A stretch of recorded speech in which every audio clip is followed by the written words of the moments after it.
So for our teaching today, I'm going to tell 4 different stories about Hevron.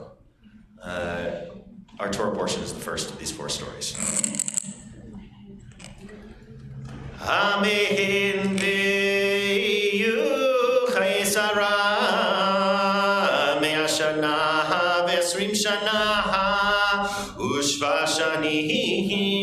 and this is the life of Sarah. It's kind of ironic that we're starting that way because this is actually the death of Sarah that we're starting with right here.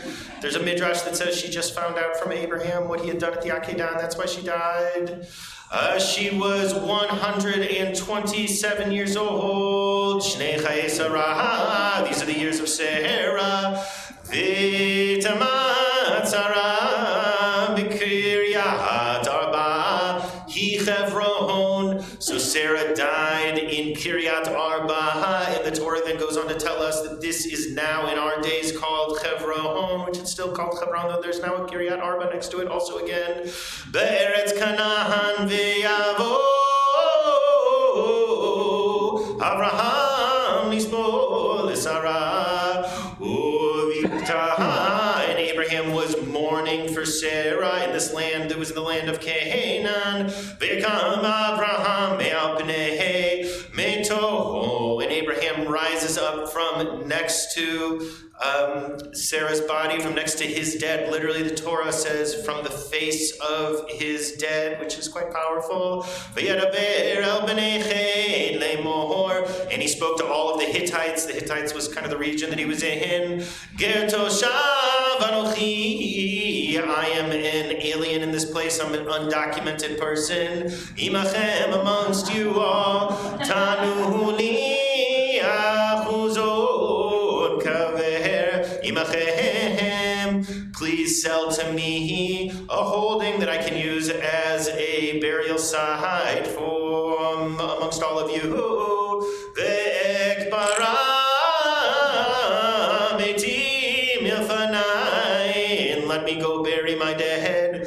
Ve'anu b'nei chet et Abraham lemor. So all of the Hittites, they respond to Abraham's request saying, Lo shamanu Adoni nasi Elohim. Please listen to us. The Hittites say to Abraham, my Lord, you are literally a prince of God, probably meaning like an important person. Ata b'tochenu b'mivchar kavernu kabored mitcha.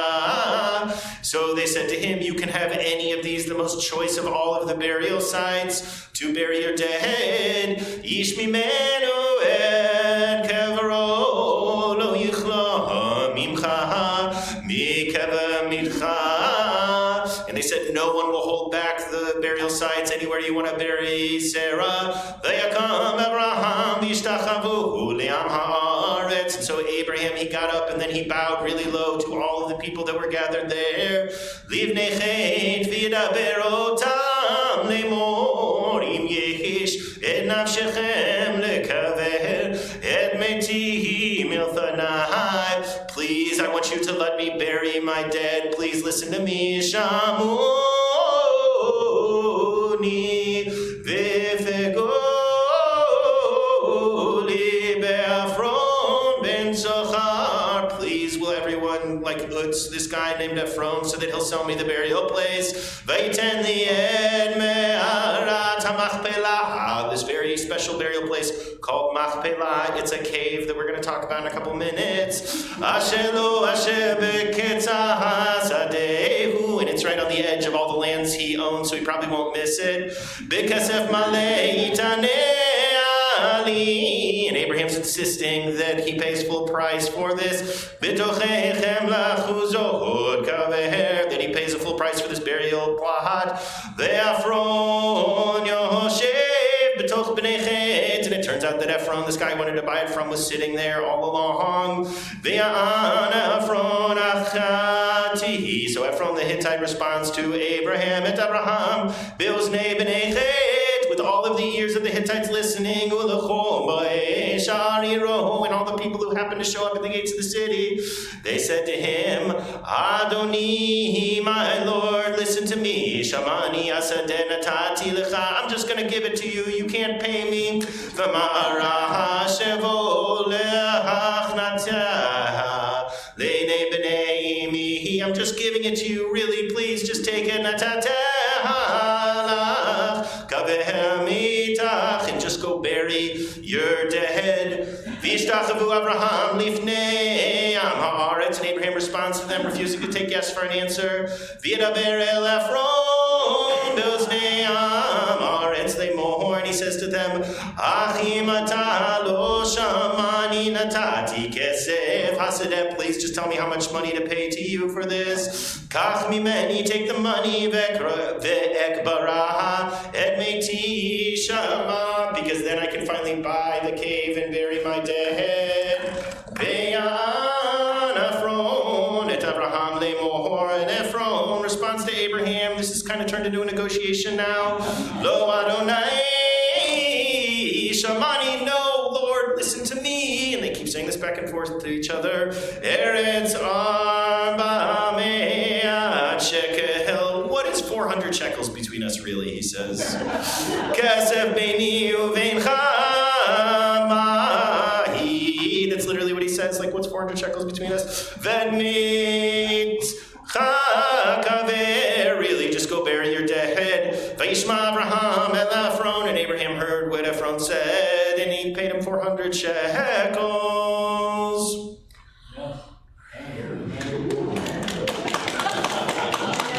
Okay. Baruch atah Adonai Eloheinu melech haolam, asher natan lanu Torah emet, v'chayei olam nata b'tocheinu. Baruch atah Adonai Eloheinu melech haolam. I should go back to the show of Martial. You'd be standing up here a bit today.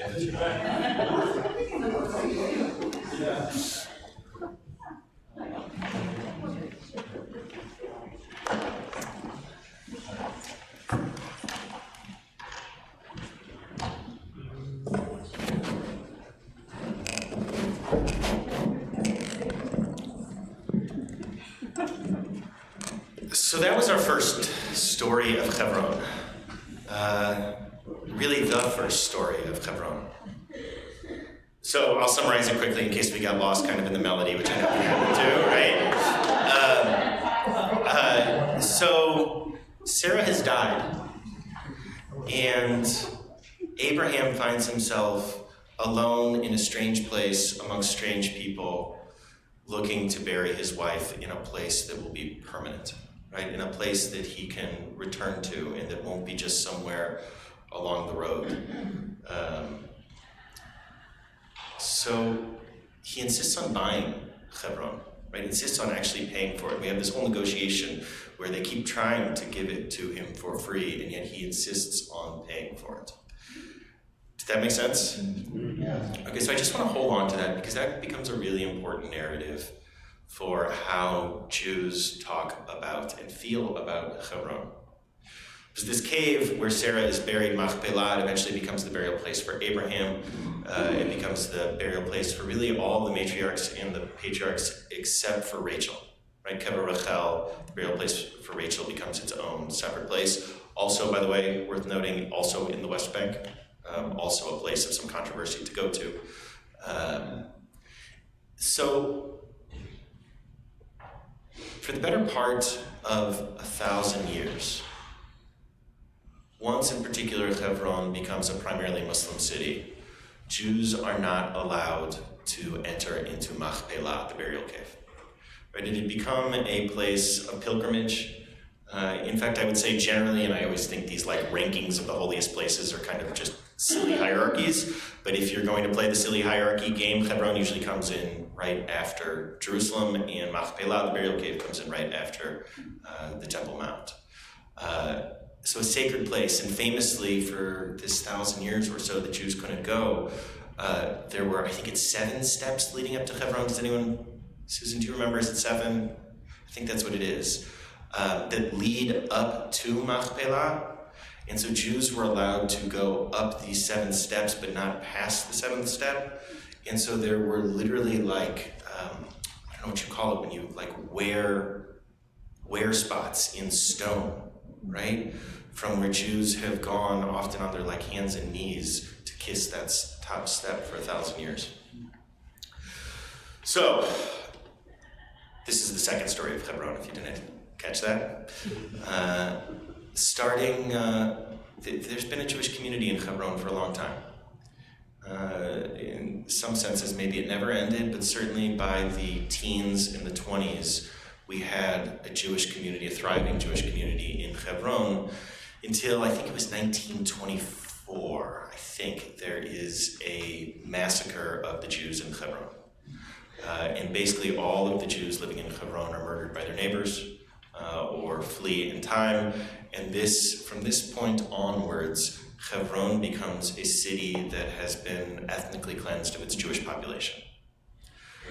So, from the 40s onwards, right, from 48 onwards, once Israel exists, Hebron is a part of Jordan. And Jews can't visit at all, just like we couldn't visit the Temple Mount during that time, or the Western Wall. And then 1967 happens, and the 6-Day War. And we've talked a lot about this in some of the Israel discussions that we've had over in the library. But the 6-Day War is one of those moments that even to people that don't believe in miracles, it feels miraculous, right?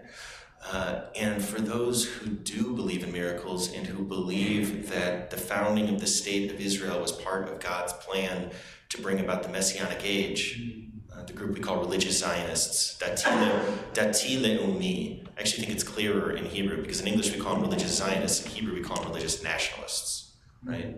And you get more of a sense of it there, I think. So for this group, which already saw Israel as a messianic, the beginnings of the messianic movement, Reshit Tzmichat Gulatenu, like seeds planted, this moment felt truly like it was the footsteps of the Messiah. And so right after 67, there's a group of settlers. That's not fair to say. There's a group of religious Zionists. They were about to become settlers, who asked for permission from the government to go celebrate Pesach, to go have Passover Seder in Hebron, in this holy place. And they're given permission, right? By the way, in the early years, in the early weeks and months and years after the 67 war, Israelis were just like getting into their car and driving to the West Bank for hummus. I mean, it was really oddly not tense kind of environment at times. And so these religious Zionists, all men, by the way, Israel didn't let women go. They were afraid that if families went, that they wouldn't leave. These men go, and they do Seder, and they don't leave. They just keep occupying this hotel that they'd rented. And so finally, permission's given for their wives to come visit them. They don't leave. About 9 months after that, it turns out that some of these women are getting ready to give birth and refuse to leave, so as a kindness, Israel allows medical personnel to come in who don't leave. And slowly, this occupied hotel spreads into nearby buildings, and there becomes a sort of Jewish cluster in Hebron. Now, you can imagine the hotel owner was probably not too happy, and many of the Palestinian neighbors around were not too happy about this. And so it becomes a security issue. So all of a sudden, Israel is sending in troops to support this group of people who are occupying these buildings. Until we get to today, where there are something like 700 troops for 800 settlers. So that's story number 2 of Hebron. Story number 3. Story number 3 is my story with Hebron. It was the best learning experience I've ever had in my life. I did a fellowship with the Shalom Hartman Institute in Jerusalem, which Rabbi Susan helped to make possible for me. This was when I was living in Peoria. And it was a fellowship every summer and every winter for a month with 24 other North American rabbis across the denominational spectrum and across the political spectrum, I should say, too. And so in our last summer there in 2016, Hartman took us to Hebron. They insisted that you're not seeing Israel if you're not seeing Hebron. And so we got on a bulletproof bus with the warning that they wouldn't take us to Hebron without a bulletproof bus, and they wouldn't take us to Hebron if they thought we needed a bulletproof bus. And when we arrived at Hebron, we met with the local settler community. Really friendly guy, one of these people who's kind of like stoned on religion, right? Just kind of always floating up there. No, I mean, right? Have you ever encountered personalities like this? Yeah. Really nice guy, though, and took us around and then took us into his house and gave us honey cake and just a sweetheart of a fellow. And we're sitting there in the cave of Machpelah, this burial cave, which Jews can be in for the first time, right? Since 67, Jews can enter in here again. In fact, it was famously, backing up, I should have told you this in the second story, it famously was a really beautiful place of coexistence where there was a synagogue and a mosque right next to each other and people would come in and pray until it was 1994, I think. Baruch Goldstein, Yimach Shemo, may his name be blotted out.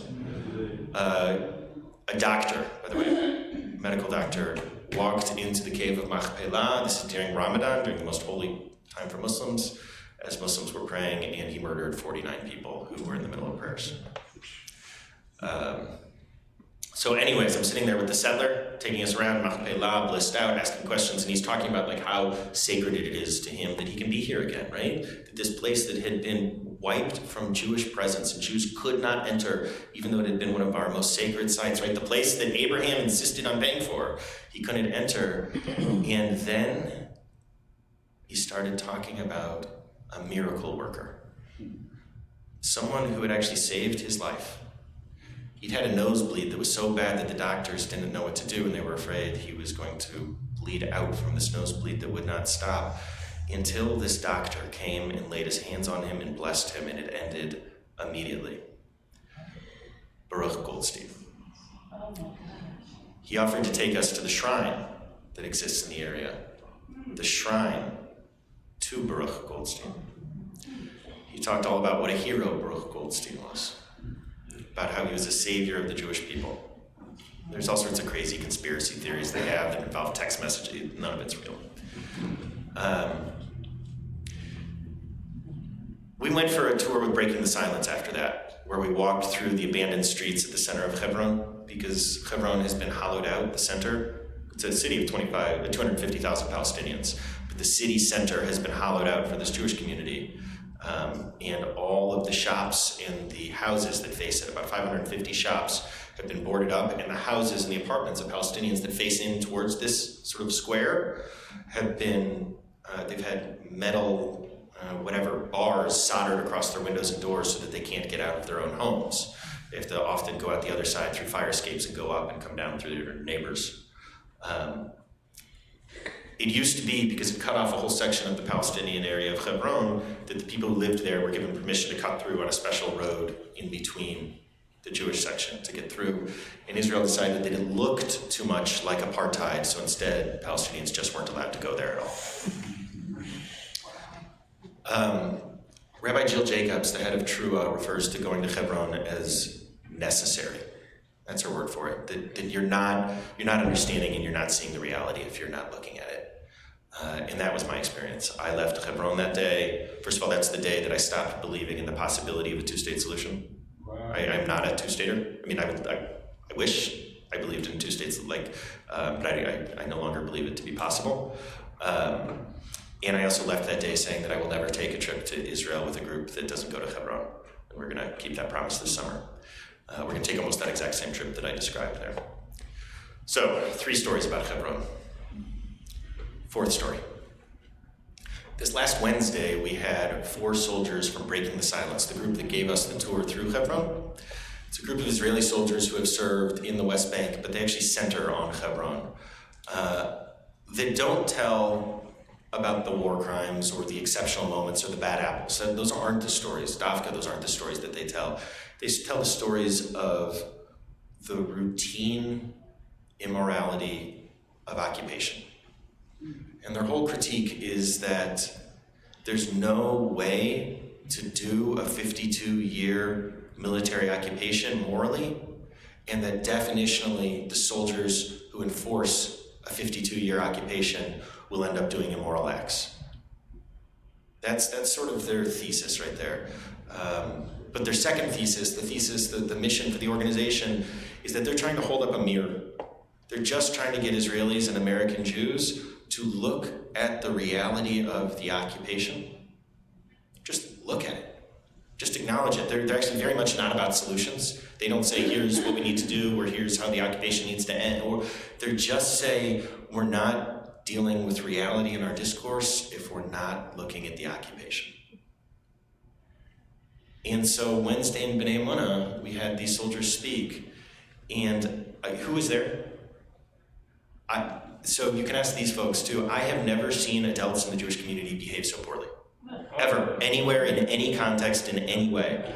I have been at protests where the protesters were much more civilly behaved than these adults, about 50 people who disrupted and screamed liar and fake news and traitor over and over again and screamed. And I want to suggest it's because of this same cognitive dissonance, right? That it hurts so much to look in a mirror sometimes, right? That we just can't do it. There was something about that, it stuck with me that night because it feels like it's, the soldiers were trying to hold up a mirror of the occupation to this community, and I felt that like this community was holding up a mirror of America back to me. Right? I mean, didn't it kind of feel like the same? Yeah. So, I don't have a thesis today, just 4 stories of Hebron. The story of Abraham buying it, the story of a Hebron the Jews have yearned to return to for thousands of years, the story of a Hebron that is, I think, the worst, most awful place of the occupation, and a story of how this divides us even here. So any thoughts from anyone? Yeah, I know those are like heavy things to throw out there. Yeah, Mel. These people that were shouting all this is the Jewish community? Yeah. St. Louis? St. Louis. Oh, yeah. Yeah, St. Louis Jewish community. Why were they not believing these poor gentlemen? Well, I'll give you my thesis. Mel wants to know why they weren't believed. Mine were Israelis who originally Israelis who were living here, who didn't want to acknowledge that there was anything wrong with the occupation. My answer, for what it's worth, and I'm going to build off Larry here, is that for so many of us as American Jews, we were raised with this mythology of Israel that was like core to our identity. And so Israel's mythology became a part of our own personal story, and so when that myth of the perfect Israel is challenged, it feels to many of us who are raised like if it's core to our identity, like we can't accept it. We just simply can't, it can't be true. Yeah. They were just talking. That's all that they were doing. They were telling stories.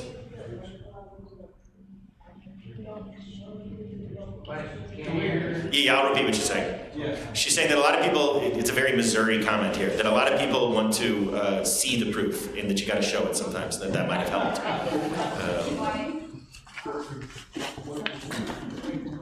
It's just why people didn't understand, because for me, I can picture things, but a lot of people in class at school and like even the teachers, I don't show them a picture of something they do not understand. It's a good reminder, multimedia helps. Yeah. I wasn't there, I'm sorry. There's about 4 articles in the Jewish Light this week about it. Okay. I would really have loved to have seen who those people were, and it's interesting to hear that some of them were Sabras who now live here, but I imagine that some of them at least represented the Jewish community professionals, because there's long been a divide among those people between the true AIPAC supporters and the others. So I don't know what we're going to do about that. I used to be on the JCRC, and I often heard strident arguments between those two sides, and I don't think the rest of the Jewish community is really aware of that. So I think the articles in the Light this week are worth paying attention to. So we'll just take one last comment or two last comments right here.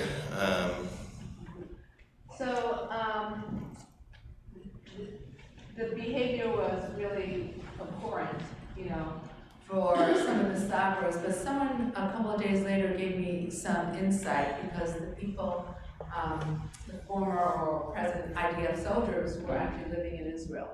But the Sabras were not living in Israel. Right. And that sometimes makes them feel very guilty about who they are.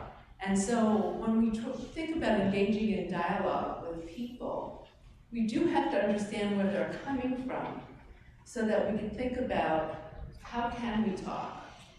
And so we can't just be dismissive, but we have to understand what might be going into their psyche when they're making these statements.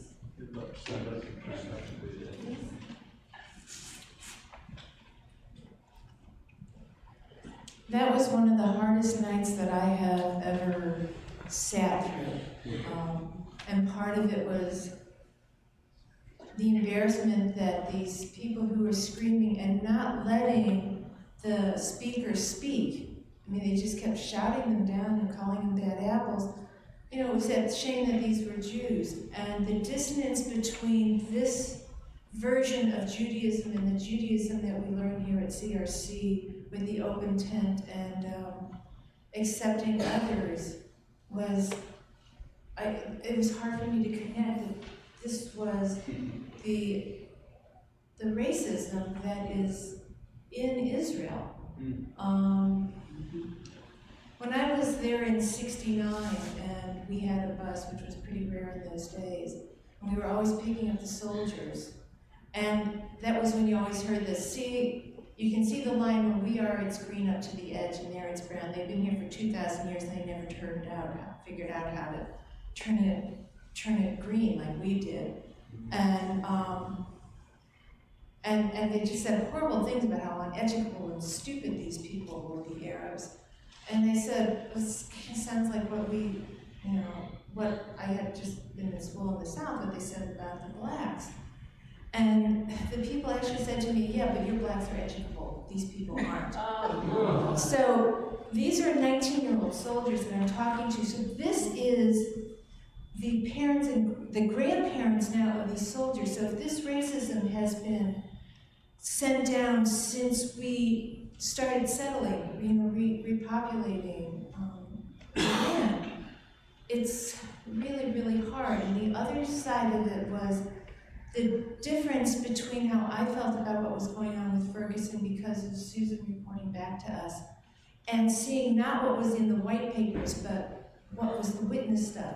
And it made me question whether the Israel media is allowing them to see this kind of thing. So for them, there was that other dissonance. This is not the way they see their country acting, and they've rationalized why they have to do this. And the woman who got up and said, well, I did the mapping, and there was a reason we picked every person. They might have thrown a rock at a protest, and so we had to clean them up. But, I mean, they banged on the doors of these people's house at night.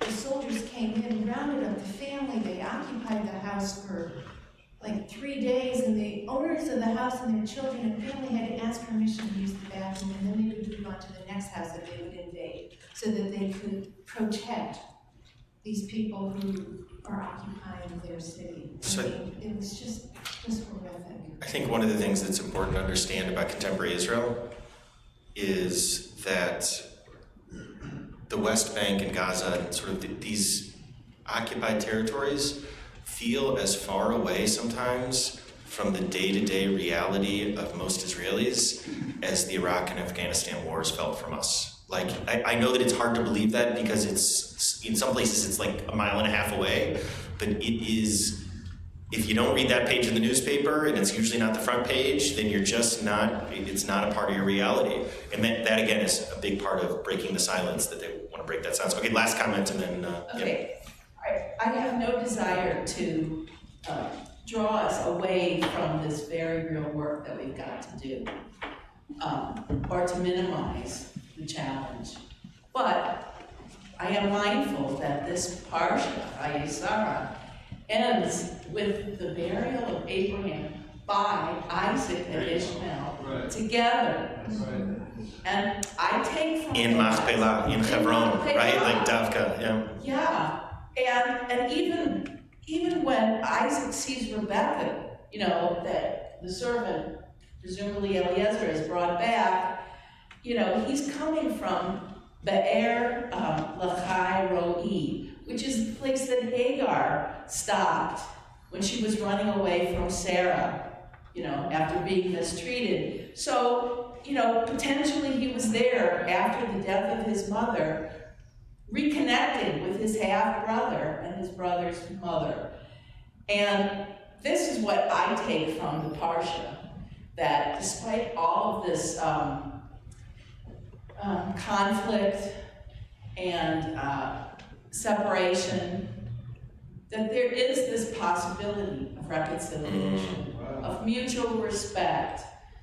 And, well, I don't know. I mean, this is what I'm taking from the Parsha. That's a wonderful. I love it. Okay, we got to end there. That's as beautiful as we've got a big hand though. Yeah. Thank you. Less than a minute on this. Correct me if I'm wrong, but I believe that the Hittites, way back in Genesis, were the cousins of Abraham. Oh, I am never good with my biblical tribal history. Anyone? Susan or Randy? I'm a cousin of the Hittites, so. That's where the long hair comes from. We're having Thanksgiving together. So I'll end here with just a little bit of a plug for our Israel trip. We really built the Israel trip to be a time to interact and get to know with the reality of Israel. I sort of, the subtitle in my head is blowing up the mythology. And hopefully rebuilding a relationship based on peoplehood, based on obligation, based on values, based on... so would love for people to come on the Israel trip. If you haven't been to the meetings, talk to me. And even if you're not going to the Israel trip, we're doing, if you like this conversation, we're doing a series of pre-trip Israel conversations that are going to happen after Shabbat services about once a month. It's on the cover of the memo this week, or go to centralreform.org/Israel trip.